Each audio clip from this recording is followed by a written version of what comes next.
Hello everyone, this is Anikhil. Welcome to my YouTube channel Learn Constant. Learn Constant में आपका हार्दिक स्वागत है। Friends, आज हम लोग वीडियो में डिस्कस करने वाले हैं जो आपका डिस्कशन रहेगा, डिस्कशन 10। और हम लोग डिस्कस करेंगे सीबीएसई क्लास 6 हिस्ट्री के एनसीईआरटी का। आपका जो चैप्टर है चैप्टर 10 हम लोग डिस्कस करेंगे लेसन 10। और लेसन 10 के अकॉर्डिंग आपका जो डिस्कशन रहेगा इस वीडियो सेशन में आपका 10 रहेगा।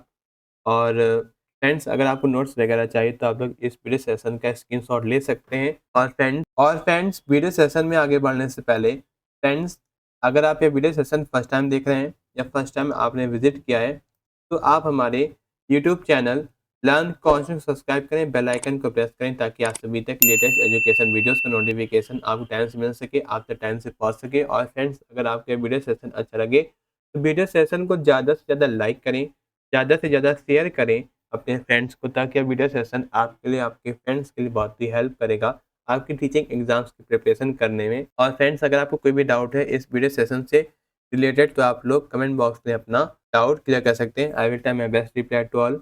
और फ्रेंड्स, वीडियो सेशन को हम लोग अब आगे बढ़ाते हैं। और फ्रेंड्स, हम लोग डिस्कस करने वाले हैं सीबीएसई क्लास 6 में हिस्ट्री की जो आपकी एनसीईआरटी टेक्स्ट बुक है, हिस्ट्री के एनसीईआरटी टेक्स्ट बुक में डिस्कस करेंगे lesson 10 buildings painting and books के बारे में हम लोग डिस्कस करने वाले हैं। और फ्रेंड्स, ये आपकी क्लास 6 हिस्ट्री का लास्ट लेसन है। और फ्रेंड्स, ये आपकी टीचिंग एग्जाम्स के लिए इंपॉर्टेंट है या लेसन।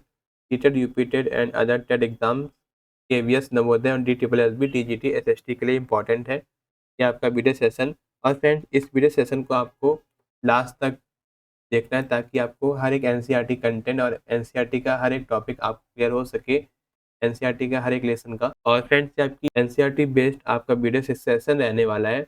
और इस वीडियो सेशन के माध्यम से आपको एनसीईआरटी कंटेंट आपको आसानी से समझ में भी आ जाएगा और हर एक डाउट क्लियर हो जाएंगे एनसीईआरटी कंटेंट से रिलेटेड। और फ्रेंड्स, क्लास 6 में सोशल स्टडीज में हम लोग डिस्कस करने वाले हैं हिस्ट्री का lesson 10 last chapter, last lesson हम लोग डिस्कस करने वाले हैं सीबीएसई क्लास 6 का।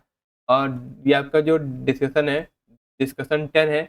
और इस वीडियो सेशन के माध्यम से आप लोगों को एनसीईआरटी पढ़ने में और भी मज़ेदार लगने लगेगा और एनसीईआरटी कंटेंट आपको अच्छी तरीके से समझ में भी आ जाएगा, क्योंकि आपके जो एनसीईआरटी कंटेंट है और एनसीईआरटी कंटेंट से आपके क्वेश्चंस बनते हैं आपके टीचिंग एग्जाम के क्वेश्चन पेपर में, जो आपके एग्जाम्स आपके होते हैं टीचिंग एग्जाम्स। और फ्रेंड्स, ये आपकी सीबीएसई क्लास 6 की हिस्ट्री की एनसीईआरटी टेक्स्ट बुक है आवर पास्ट, हमारे अतीत फर्स्ट। और ये आपकी एनसीईआरटी टेक्स्ट बुक आपकी इंग्लिश मीडियम और हिंदी मीडियम दोनों में भी अवेलेबल है। तो आप लोग यह एनसीईआरटी टेक्स्ट बुक हिस्ट्री की जो आपकी क्लास 6 की है आप लोग डाउनलोड कर सकते हैं एनसीईआरटी की ऑफिशियल वेबसाइट से और हमारे टेलीग्राम चैनल से। आप लोग या एनसीईआरटी टेक्स्ट बुक आप लोग डाउनलोड कर सकते हैं। मैंने दोनों का लिंक इसी वीडियो के डिस्क्रिप्शन पर आपको दे रखा है, तो आप लोग चेकआउट कर लीजिएगा। और फ्रेंड्स, ये आपका कंटेंट है और हम लोग डिस्कस करने वाले हैं last chapter, last lesson, lesson 10 buildings painting and books के बारे में हम लोग पढ़ेंगे। और इस लेसन से आपके काफ़ी आपके क्वेश्चन बन जाते हैं, तो इसी वजह से एनसीईआरटी के जितने भी लेसन्स हैं आपके लिए इम्पोर्टेंट हो जाते हैं आपकी टीचिंग एग्जाम्स की प्रिपरेशन करने में। तो चलिए स्टार्ट करते हैं लेसन 10 का डिस्कशन। और हम लोग डिस्कस करने वाले बिल्डिंग पेंटिंग एंड बुक्स। ये आपका पहला है लेसन 10 का इंट्रोडक्शन। फ्रेंड्स, आपका इंट्रोडक्शन दिया गया है क्लास 6 हिस्ट्री के एनसीईआरटी का लास्ट लेसन है आपका lesson 10 building painting and books. और फ्रेंड्स, हम लोग इसमें डिस्कशन करने वाले हैं इस लेसन में कि जो भी आपके भवन, पेंटिंग और पुस्तकें हैं, पुस्तकों के साथ एक दिलचस्प अन्वेषण पर लगे वास्तुकला, कला और साहित्य के क्षेत्र में उतरे शानदार संरचनाओं, दीवान चित्रों और कालातीत पुस्तकों के पीछे की कहानियों को हम लोग जानेंगे इस लेसन में। This exciting learning journey bridge the past to the present. और यह लेसन आपको बताएगा कि यह रोमांचक शिक्षण यात्रा अतीत को वर्तमान से किस तरीके से जोड़ती है। तो सबसे पहला आपको एक टेबल दी गई है जिसमें एनसीईआरटी क्या करती है, अपने लेसन को आगे बढ़ाने के लिए किसी एक पर्टिकुलर एक वैल्यू बेस्ड एग्जाम्पल लेती है जो किसी के लाइफ से इंस्पायर हो। तो सबसे पहले आपको दिया गया है मारुसमी एंड द आयरन पिलर। मारुसामी बहुत उत्साहित था। उसने भाई ने अपनी व्हील चेयर को धूल भरे पथरीले रास्ते से होते हुए कुतुब मीनार से होते हुए धातु के रैंप तक पहुंचाया था। यह कठिन था, लेकिन अब वह यहाँ था प्रसिद्ध लौ स्तंभ के सामने। यह एक अविस्मरणीय अनुभव था। मेन टॉपिक अब आपका आता है एनसीईआरटी का पहला टॉपिक है द आयरन पिलर, यानी कि जिसको हम लोग हिंदी में कह सकते हैं लौह स्तंभ। दिल्ली के महरौली स्थित लौह स्तंभ भारतीय शिल्पकार के कौशल को उल्लेखनीय उदाहरण है। यह लोहे से बना है और जो 7.2 मीटर ऊंचा है और इसका जो वजन है 3 टन से अधिक है। इसमें लगभग 1500 साल पहले इसे बनाया गया था और हमें तारीख पता है क्योंकि स्तंभ पर एक शिलालेख है जिसमें चंद नामक शासक का उल्लेख है, जो हम लोग पढ़ चुके हैं। गुप्त वंश का था, जो हम लोग पढ़ चुके हैं लेसन 9 में, चैप्टर 9 में। और आश्चर्य की बात यह है कि सदियों से इस स्तंभ में जंग नहीं लगी है। ऐसा क्यों? अब आपको एक बॉक्स देंगे जिसमें मेटलर्जी के बारे में आपको बताया गया है। मेटलर्जी को हम लोग हिंदी में कहते हैं धातु क्रम। क्या कहते हैं? धातु क्रम। जो प्राचीन भारतीय धातु कर्मविदों ने दुनिया के धातु कर्म इतिहास में प्रमुख योगदान दिया है। पुरातात्विक उत्खनन से पता चला कि हड़प्पावासी कुशल कारीगर थे और उन्होंने तांबे के धातु क्रम का ज्ञान था। उन्होंने तांबे और टीन को मिलाकर कांस्य भी बनाया। जबकि हड़प्पावासी कांस्य युग के थे, उनके उत्तराधिकारी लौह युग के थे। भारत ने लोहे के अत्यधिक उन्नत प्रकार का उत्पादन किया, गड़ा लोहा और कच्चा लोहा। ये आपके आयरन के टाइप। नेक्स्ट अब आपको दिया गया है एक टॉपिक, अगला टॉपिक है आपका। जैसा आप लोग देख सकते हैं कि मध्य प्रदेश के सांची में स्थित मान स्तूप, इस तरह के स्तूप कई शताब्दियों में बनाए गए थे। जबकि ईंट का टीला संभवतः अशोक, जैसा हम लोगों ने अशोक के बारे में लेसन 7 में हम लोगों ने डिस्कशन कर रखा है पिछले वीडियो सेशन में, और मैंने उस वीडियो सेशन का लिंक जो है लास्ट वीडियो सेशन के अंत में आपको मिल जाएगा। मैंने दे रखा है चैप्टर 7 वीडियो सेशन का लिंक, तो आप लोग देख सकते हैं इस वीडियो सेशन के खत्म होने के बाद। रेलिंग और प्रवेश द्वारा बाद के शासकों के समय में जोड़े गए थे। बाएं, जैसे आप लोग देख सकते हैं, अमरावती से प्राप्त मूर्ति चित्र को देखिए, बताए कि आपने क्या क्या देखा। कि आपके कुछ आपकी स्कल्पचर्स थी जो अमरावती में मिली हुई थी और अमरावती से मिली थी, और ये आपका सांची स्तूप, ग्रेट स्तूप, जो आपके मध्य प्रदेश में है। नेक्स्ट है यह बक्सा, जिसे अवशेष ताबूत के नाम से भी जाना जाता है, मिट्टी से ढका हुआ था। बाद में ऊपरी मिट्टी की ईंट या पकी हुई ईंट की एक परत जोड़ दी और फिर गुंबद जैसी संरचना को काफी नक्काशीदार पत्थर की पट्टियों से ढक दिया गया था। प्रायः स्तूप के चारों ओर एक पथ बनाया जाता था जिससे प्रशिक्षणा पथ के नाम से भी जाना जाता था। यह रेलिंग से घिरा हुआ था, रास्ते में प्रवेश द्वारों से होता था। भक्तगण अपनी भक्ति के प्रतीक के रूप में दक्षिणावर्त दिशा में स्तूप के चारों ओर घूमते थे। रेलिंग और प्रवेश द्वार दोनों को अक्सर मूर्तिकला से सजाया जाता था। क्या आपका था स्तूप। नेक्स्ट है find the Amravati on map number 7, page number 87। Amravati के बारे में आपको मैप नंबर 7 में आपको मेंशन है, रिप्रेजेंट किया गया है। पेज नंबर 87 में आपको मैप नंबर 7 गिवन है, तो आप लोग जाके दे सकते हैं एनसीईआरटी बुक। यह वह स्थान है जहाँ कभी एक भव्य स्तूप हुआ करता था। स्तूप को सजाने के लिए पत्थर पर की गई अधिकांश नक्काशी लगभग 2000 वर्ष पहले की गई थी। अन्य इमारतों को कृत्रिम गुफाएं बनाने के लिए चट्टान को खोखला कर दिया गया था। इनमें से कुछ को मूर्तियों और चित्रित दीवारों से बहुत ही विस्तृत ढंग से सजाया गया था। कुछ शुरुआती हिंदू मंदिर भी इसी समय बनाए गए थे। इन मंदिरों में विष्णु, शिव और दुर्गा जैसे देवताओं की पूजा की जाती थी। नेक्स्ट है मंदिर का सबसे महत्वपूर्ण हिस्सा जो है गर्भगृह के नाम से भी जाने वाला कमरा था, जहाँ मुख्य देवता की मूर्ति रखी जाती थी। यहाँ पर पुजारी धार्मिक अनुष्ठान करते थे और भक्तगण देवता की पूजा अर्चना करते थे। अक्सर भीतर गांव की तरह एक टावर, जिसे शिखर के रूप में जाना जाता है, गर्भगृह के शीर्ष पर बनाया गया था ताकि इसे एक पवित्र स्थान के रूप में चिन्हित किया जा सके। शिखरों के निर्माण के लिए सावधानी पूर्वक योजना की सफलता होती है। अधिकांश मंदिरों में मंडप नामक एक स्थान भी होता है। यहाँ एक हॉल था जहाँ लोग इकट्ठा हो सकते थे। जैसा आप लोगों को मैप नंबर 7 में गिवन है कि पर महाबलीपुरम और एहोल को खोजें। इन शहरों में कुछ बेहतरीन पत्थर के मंदिर बनाए गए थे। इनमें से कुछ यहाँ दर्शाए गए हैं आपको मैप नंबर 7 में, जो आपके पेज नंबर 87 में गिवन है। आपकी एनसीईआरटी क्लास 6 की हिस्ट्री की एनसीईआरटी टेक्स्ट बुक में गिवन है, तो आप लोग जाकर देख सकते हैं। और ये आपके कुछ आपके पिक्चर आपकी दी गई है, जिसमें टॉप में आपको दिया गया है कि एली टेम्पल अत भीतरगांव उत्तर प्रदेश। इसका निर्माण लगभग 1500 वर्ष पूर्व हुआ था तथा यह पक्की ईंटों और पत्थरों से बना था। और ऊपर दाएं ओर देख सकते हैं आप मातसलीपुरम में अखंड मंदिर। इनमें से कुछ मंदिर एक विशाल एक पत्थर के टुकड़ों से बना है, इसलिए इन्हें मोनोलिथ कहा जाता है। जबकि ईंट की संरचना नीचे से ऊपर की ओर ईंटों की परतें जोड़कर बनाई जाती हैं। इस मामले में पत्थर काटने वालों को ऊपर से नीचे की ओर काम करना पड़ता पत्थर काटने वाले को किन समस्याओं का सामना करना पड़ा होगा, इसलिए सोचिए। और नेक्स्ट अब आपको राइट में दिया गया है कि अल्होल स्थित दुर्गा मंदिर लगभग 1400 वर्ष पूर्व बनाया गया था। नेक्स्ट अब आपका टॉपिक है how were stupa and temples built, यानी कि एक स्तूप और मंदिर कैसे बनाए गए। एक स्तूप या मंदिर के निर्माण में कई चरण होते हैं। आमतौर पर राजा या रानियां इसे बनवाने का फैसला करते थे क्योंकि यह एक महंगा काम था। सबसे पहले अच्छी गुणवत्ता वाले पत्थर को ढूंढना पड़ता था, उसे खोदना पड़ता था और उस स्थान पर पहुंचाना पड़ता था जहां जिसे अक्सर नई इमारत के लिए सावधानी पूर्वक चुना जाता था। जहां पत्थर के इन खुरदरे खंडों को आकार दिया जाना था और उन्हें स्तंभों, दीवारों, फर्शों, छतों के लिए पैनलों के रूप में तराशना था और फिर इन्हें बिल्कुल सही स्थान पर रखना था। जैसा आप लोग इस पिक्चर में देख सकते हैं, इसमें आपको लेफ्ट में दिया गया है उड़ीसा का एक जैन मठ है। या 2 मंजिला इमारत चट्टान के सत्ते को काट कर बनाई गई है और कमरों के प्रवेश द्वार पर ध्यान दें। जैन साधु इन कमरों में रहते थे और ध्यान करते थे। यहाँ दर्शाई गई गुफा आपको पेज नंबर आपको 137 पर दिए गए चित्र में आपको मिल जाएगा। जैसा आप लोग को नीचे दिया गया है, ये आपका राष्ट्रीय संग्रहालय नई दिल्ली में एक मूर्ति है। क्या आप देख सकते हैं कि कैसे कुछ गुफाएं हो सकती हैं खोखली की गई हों। ये आपके थे जैन मोनेस्ट्री और आपके था स्कल्पचर जो आपकी नेशनल म्यूजियम न्यू दिल्ली में है। नेक्स्ट है राजा और रानियों ने संभवतः इन शानदार संरचनाओं को बनाने के लिए काम करने वाले कारीगरों को भुगतान करने के लिए अपने खजाने से पैसा खर्च किया होगा।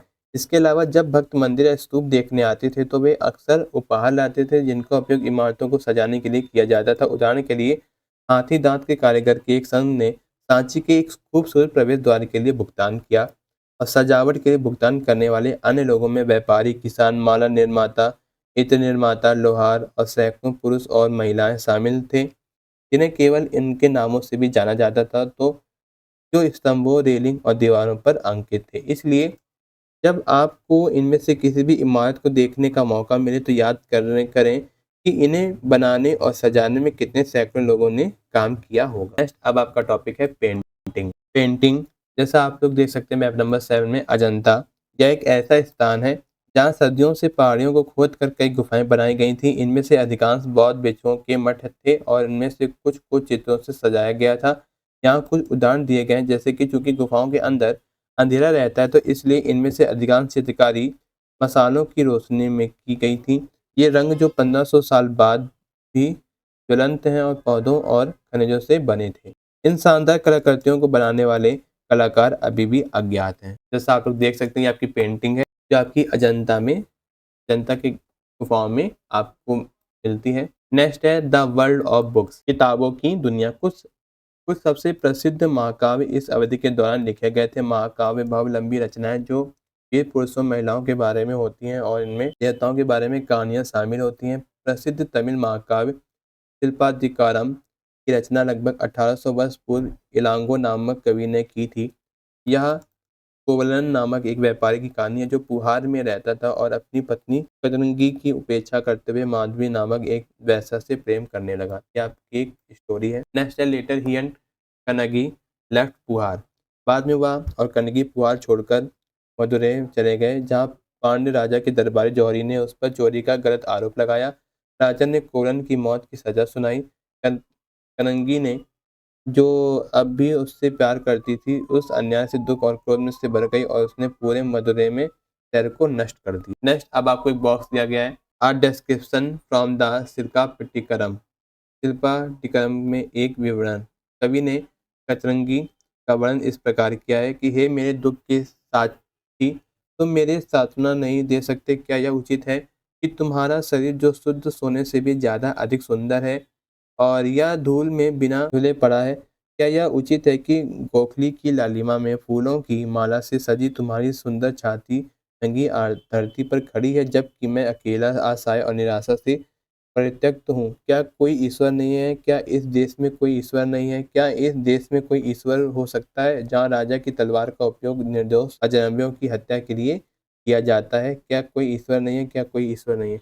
ये आपको दिया गया है शिल्प का अधिकारण अपने एक डिस्क्रिप्शन आपको दिया। नेक्स्ट है another Tamil epic the Manimekalai was composed by Sattanar around. एक अन्य तमिल महाकाव्य है बड़े मेखले की रचना लगभग 1400 वर्ष पहले सत्तानार ने की थी। इनमें से केवलन, कोवलन और माधवी की पुत्री की कहानी का वर्णन है। ये सुंदर रचनाएं कई शताब्दियों तक विद्वानों से छिपी रही, जब तक कि लगभग 100 वर्ष पहले उनकी पांडुलिपियां पुनः खोजी नहीं गई। अन्य लेखक जैसे कालिदास, जैसे हम लोगों ने पढ़ा था लेसन 9 में, संस्कृत में लिखा है। नेक्स्ट अब आपको दिया गया है एक बॉक्स दिया गया है जिसमें दिया गया मेघदूत से एक श्लोक।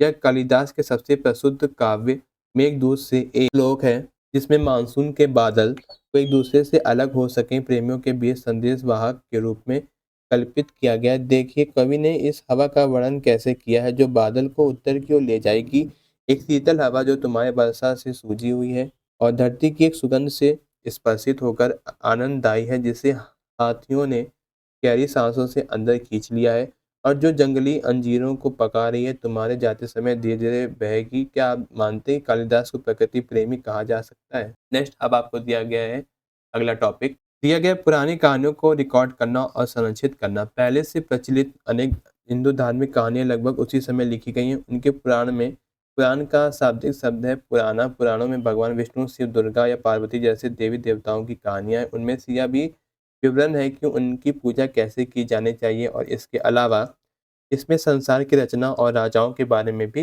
विवरण दिया गया है। The Puranas were written in the simple Sanskrit verse. Purana सरल संस्कृत पद में लिखे गए थे और इन्हें हर किसी के सुनने के लिए बनाया गया था। संभवतः इन्हें मंदिर में पुजारियों द्वारा गाया जाता है था।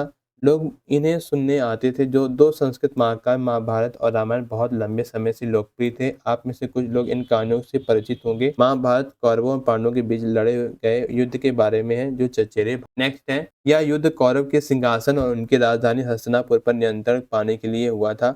यह कहानी अपने आप में पुरानी है, लेकिन इसे आज जिस रूप में जाना जाता है उस रूप में लगभग 1500 साल पहले लिखा गया था। माना जाता है कि पुराण और महाभारत दोनों ही एक व्यास द्वारा संकलित किए गए थे और भागवत गीता, जिसके बारे में आपने पढ़ा होगा और लेसन 8 में महाभारत में भी शामिल किया गया था।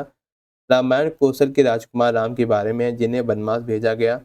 उनकी पत्नी सीता का अपहरण लंका के राजा रावण ने किया था और राम को, जैसा हम लोग जानते हैं, राम को उन्हें वापस पाने के लिए युद्ध लड़ना पड़ा और यह विजयी हुए और अपनी विजय के बाद कौशल की राजधानी अयोध्या लौट। महाभारत की तरह यह भी एक पुरानी कहानी थी, जिसे अब लिखा गया है कि वाल्मीकि को संस्कृत रामायण के लेखक के रूप में जाना जाता है। नेक्स्ट अब आपका टॉपिक है stories told by the ordinary people. सामान्य लोगों द्वारा बताई गई कहानियाँ।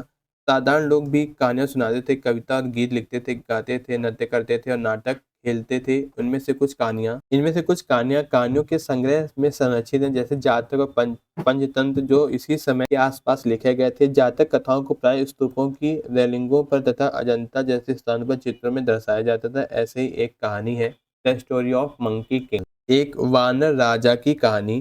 दिया गया एक बार की बात है, हिमालय में किनारे 28 महान वानर राजा रहते थे। उनके 80,000 अनुयायी थे। वे एक खास आम के पेड़ में फल खाते थे, जो बहुत मीठे होते थे और मैदानी इलाकों में ऐसे स्वादिष्ट आम नहीं उगते थे। एक दिन एक पका हुआ आम नदी में गिर गया और बहता हुआ बनारस तक पहुंच गया। वहां नदी में स्नान करके शहर के राजा ने उसे पाया और जब उन्होंने इसका स्वाद चखा तो वे चकित रह गए और उन्होंने अपने राज्य के वनवासियों से पूछा कि क्या ये उनके लिए पेड़ ढूंढ सकते हैं वह पेड़, और वे उन्हें हिमालय तक ले गए। वहाँ राजा और उनके दरबारियों ने आमों को भरपूर आनंद लिया। रात में राजा को पता चला कि बंदर भी आम खा रहे थे और उसने उन्हें मारने का फैसला किया। हालांकि बंदरों के राजा ने अपने अनुयायियों को बचाने के लिए एक योजना बनाई। उसने आम के पेड़ की टहनियाँ तोड़ी और उन्हें बांधकर नदी पर पुल बनाया और एक टहनी को तब तक पकड़े रखा जब तक उसके सभी अनुयायी नदी पार नहीं कर गए। इस प्रयास में थककर वह गिर पड़ा और मरासन हो गया। मानव राजा ने देखा क्या हुआ था और बंदर को पुनर्जीवित करने की असफल कोशिश की। जब वह मर गया तो राजा ने उसकी मृत्यु पर शोक मनाया और उसे पूरा सम्मान दिया। यह कहानी मध्य प्रदेश के सरहद में एक स्तूप से मिली मूर्ति के एक टुकड़े पर दिखाई गई है। क्या आप पहचान सकते हैं कि मूर्ति में कहानी के कौन से हिस्से दिखाए गए? नेक्स्ट अब आपको दिया गया topic writing books on science, यानी कि विज्ञान पर पुस्तकें लिखना। यह वह समय भी था जब गणितज्ञ और खगोल शास्त्री आर्यभट्ट ने संस्कृत में आर्यभट्टी नामक से एक पुस्तक लिखी। उन्होंने कहा कि दिन और रात पृथ्वी की अपनी रोटेशन पर घूमने के कारण होते हैं। भले ही ऐसा लगता है कि जैसे सूर्य प्रतिदिन उदय और अस्त होता है। उन्होंने ग्रहण के लिए एक वैज्ञानिक व्याख्या भी विकसित की। उन्होंने व्रत की परिधि की गणना करने का एक तरीका भी खोजा, जो आज हमारे द्वारा उपयोग किए गए जाने वाले सूत्र जिनका सटीक है। और वराहमिहिर, ब्रह्मगुप्त और भास्कराचार्य कुछ अन्य गणितज्ञ और खगोल शास्त्री थे जिन्होंने कई खोजें की। उनके बारे में अधिक जानने का हम लोग प्रयास करेंगे। आप लोग गूगल में सर्च कर सकते हैं। नेक्स्ट, अब आपको एक बॉक्स दिया गया है जिसमें जीरो और आयुर्वेदा के बारे में दिया गया है। आइए जानते हैं। सबसे पहले हम लोग डिस्कस करेंगे जीरो, जिसको हम कहते हैं शून्य। जबकि पहले भी अंकों का इस्तेमाल किया जाता था, भारत के गणितज्ञों ने अब शून्य के लिए एक विशेष प्रतीक का आविष्कार किया। गिनती की इस प्रणाली को अरबों ने अपनाया और फिर यूरोप में फैलाया। यह दुनिया भर में इस्तेमाल में है और रोम के लोग शून्य का उपयोग के बिना गिनती करने की प्रणाली का उपयोग करते थे। इसके बारे में आप लोग अधिक जानकारी जानने का प्रयास कर सकते हैं। आप लोग गूगल में सर्च कर सकते हैं। नेक्स्ट है आयुर्वेदा। आयुर्वेद स्वास्थ्य विज्ञान की एक प्रसिद्ध प्रणाली है जिसे प्राचीन भारत में विकसित किया गया था। प्राचीन भारत में आयुर्वेद के दो प्रसिद्ध चिकित्सक चरक पहली दूसरी शताब्दी ईस्वी और सुश्रुत जो आपके लगभग 4वीं शताब्दी ईस्वी थे। चरक द्वारा लिखित चरक संहिता चिकित्सा पर एक उल्लेखनीय पुस्तक है। अपने ग्रंथ सुश्रुत संहिता में सुश्रुत ने विस्तृत शल्य चिकित्सा प्रतिक्रियाओं और प्रक्रियाओं के बारे में बताया। और फ्रेंड्स, ये आपका पॉलिटिकल मैप है, इंडिया का मैप नंबर 8 जो आपके एनसीईआरटी में गिवन है। और जितने भी आपके स्टेट हैं आपके मेंशन है, तो आप लोग देख सकते हैं पॉलिटिकल मैप इंडिया का। नेक्स्ट है, अब आपको कुछ इंपॉर्टेंट डेट्स दी गई और जो आपके कीवर्ड्स आपके आए थे लेसन 10 में। जैसे स्तूप हम लोगों ने डिस्कस किया है, टेम्पल क्या है, पेंटिंग, एपिक क्या है, स्टोरी, कुरान और साइंस मैथमेटिक्स हम लोगों ने डिस्कस किया। और कुछ आपकी इंपॉर्टेंट डेट्स आपकी दी गई हैं जो एक समरी के रूप में दी गई हैं जो आपके लेसन 10 में थी। आइए देखते हैं। जिसका स्तूप निर्माण की शुरुआत 2300 वर्ष पहले की गई थी और अमरावती 2000 वर्ष पहले पूर्व, और जो कालिदास 1600 वर्ष पूर्व, और एरोन पिलर टेम्पल अद भीतरगांव पेंटिंग्स और अद अजंता आर्यभट्ट 1500 ईसा पूर्व एगो, और दुर्गा मंदिर जो आपका 1400 वर्ष पहले का है। और फ्रेंड्स, लेसन 10 आपका फिनिश होता है। और फ्रेंड्स, ये आपकी क्लास 6 हिस्ट्री का लास्ट लेसन है, लेसन 10। आई होप आपको ये वीडियो सेशन आपको पसंद आएगा, पूरा डिस्कशन पसंद आया होगा। और फ्रेंड्स, अगर आप ये वीडियो सेशन फर्स्ट टाइम देख रहे हैं या फर्स्ट टाइम आपने विजिट किया है, तो आप हमारे YouTube channel learn concept subscribe करें, बेल आइकन को प्रेस करें ताकि आप सभी तक लेटेस्ट एजुकेशन वीडियोस का नोटिफिकेशन आपको टाइम से मिल सके, आप तक टाइम से पहुंच सके। और फ्रेंड्स, अगर आपको यह वीडियो सेशन अच्छा लगे तो वीडियो सेशन को ज़्यादा से ज़्यादा लाइक करें, ज़्यादा से ज़्यादा शेयर करें अपने फ्रेंड्स को, ताकि वीडियो सेशन आपके लिए आपके फ्रेंड्स के लिए बहुत ही हेल्प करेगा आपकी टीचिंग एग्जाम्स की प्रिपरेशन करने में। और फ्रेंड्स, अगर आपको कोई भी डाउट है तो आप लोग कमेंट बॉक्स में अपना डाउट क्लियर कर सकते हैं। I will time my best reply to all. और फ्रेंड्स, ये आपका सोशल मीडिया हैंडल है। हमारे सोशल मीडिया हैंडल से लर्न कांस्टेंट, और लर्न कांस्टेंट को आप लोग फॉलो कर सकते हो फेसबुक पेज पर, इंस्टाग्राम पर, टेलीग्राम चैनल पर, ट्विटर पर आप लोग फॉलो कर सकते हो, ताकि आप सभी तक हमारे यूट्यूब चैनल लर्न कांस्टेंट के माध्यम से आपको हर एक टीचिंग एग्जाम्स का लेटेस्ट एजुकेशन वीडियोस आप तक टाइम से पहुंच सके, ताकि आपकी टीचिंग एग्जाम्स की प्रिपरेशन अच्छी तरीके से हो सके। और फ्रेंड्स, आज का जो लेसन 10 है, जो लास्ट लेसन था सीबीएसई क्लास 6 हिस्ट्री का, फिनिश होता है। आई होप आपके वीडियो सेशन आपको पसंद आया हो। Thanks for watching this video. मिलते हैं फ्रेंड्स इसी तरीके के इंटरेस्टिंग वीडियो में। थैंक यू, धन्यवाद।